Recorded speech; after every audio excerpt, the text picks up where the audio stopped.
Hello and welcome to Fast Fact Friday. This is Michelle with Revolutionary Resume. I am very happy that you have tuned in today. We'll talk some about the job markets and we'll get the icky news out of the way first, and then we'll share some stories about ridiculous interview questions.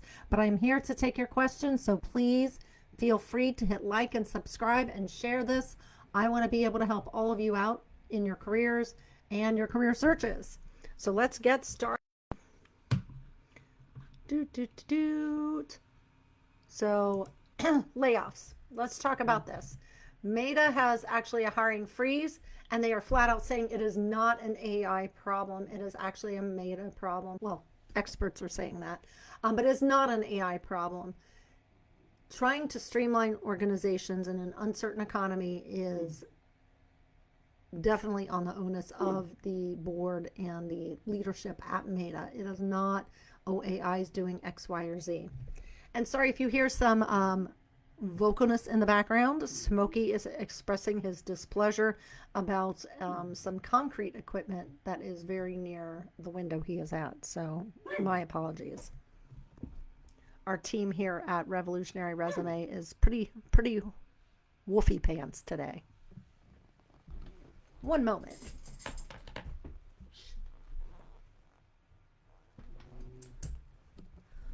Let's hope the repositioning of the blanket assisted with not seeing that equipment we were referring to before.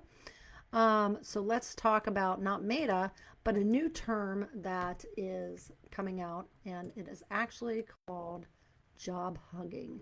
With a labor market weak, people are job hugging, as you see in the graphic, which I couldn't resist using. The gentleman is holding onto his office chair for dear life. So it's basically staying put. Where you are, it's highly recommended, if you do not have something in the wings, to not leave your current role. Start looking, doing all the things, but don't leave until you are for sure getting that next role. The other term for this, they're calling it the big stay. So we've gone from a no hire, no fire freeze to employees are just like, we're not going anywhere. So the companies say, hey, we're not doing anything, and employees are like, we're not going anywhere. So for those of you on the hunt, it does present some additional challenges.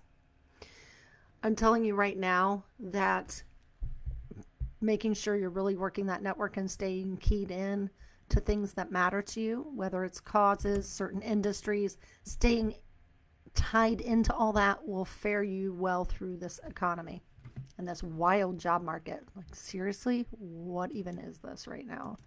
Unemployment by state. As you see, it's not the best right now. It's remaining pretty steady, but we all know that there are people that fall off, right? That stop submitting for unemployment. This doesn't account for small businesses. So there's a lot of factors that aren't figured in here, but this is a good guideline. So it does tell you what states are better. I did find a little bit happier looking graphic, if you will. Oh, where'd it go? No. There we go. And I will link this article by Axios in the comments, but it breaks down not only what the unemployment in each state is, but it gives you kind of a snapshot of where they're at, what industries are hiring, why some states are faring better than others. And this is really a lengthy article, but I think it's worth a try, especially if you want to know where to target in your state. I know primarily my audience is going to be Ohio, since that's where I am located, but as my audience expands, I've had, candidates from Iowa, I've had clients from Georgia, Kentucky, Michigan, Utah. So I've had them, Delaware, Virginia, North Carolina, from pretty much each one of the 50 states. Of course, Indiana, Kentucky, Michigan. So just all information is helpful. The more knowledge is power. And that's why I share a lot of these types of things. So hopefully that article will help you. I found a lot of it to be very interesting.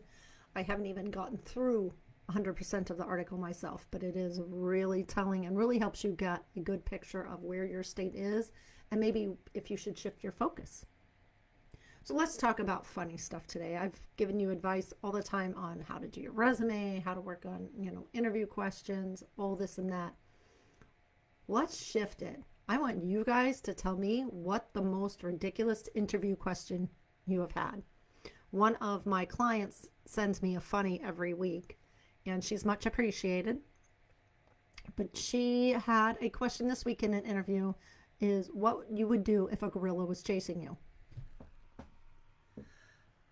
I don't know why interviewers would still use some of these ridiculous, would you rather fight, one horse-sized duck or, 100 duck-sized horses? It is absolutely ridiculous. It tells you nothing, not a thing. Better questions would be, hey, if this happened in the business and you were in this role, how would you approach solving this situation? But God forbid that people in my field would do their work ahead of time. Please don't use those ridiculous questions. If you are an interviewer, please, please, please do everything you can to fight the use of things that make you look stupid in front of your candidates.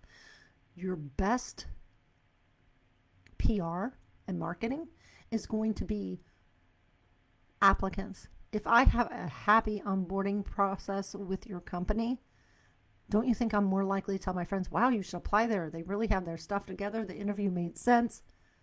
Or even if I didn't get it, they were very professional. They kept me updated. They didn't ask, what would you do if a gorilla is chasing you type questions. So kind of think of that. If you get those in an interview, try to answer them with the least snark possible. I know it may be difficult because these are just dumb. They're just dumb. Most of the words that come to mind aren't really appropriate for a Facebook live stream, so I'll refrain from using those. But please prepare the rest of your questions and just keep a level head about you. If they're going to be this ridiculous, are they the right company for you? And the answer may still be yes, but it may be no. And those things always give me pause when I was interviewing in the past. So I definitely want you guys to submit your questions, ideas, experiences in the comments. I want you to hit like, subscribe, and follow for more content. And I will see you next Friday at 11:45. Thank you all for tuning in.